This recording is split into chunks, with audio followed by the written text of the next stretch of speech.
Sa pagbaril naman nauwi ang paninita sa pagbibidyoke ng isang construction worker sa Dasmariñas, Cavite.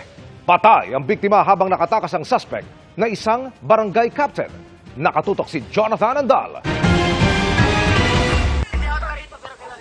Sa gitna ng pakikipagtalo ng lalaking ito, biglang binaril ng isang lalaking nakaitim. Ang mismong kumukuha noon ng video.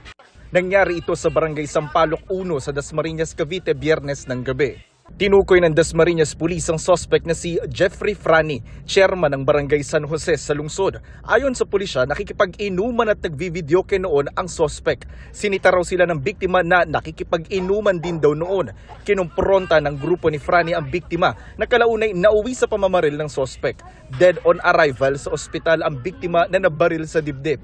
Pagkatapos ng insidente, nahulikan pa ang pagtakas ng suspect. Pinaghahanap siya ng pulisya at sinampahan na ng kaso ngayong araw.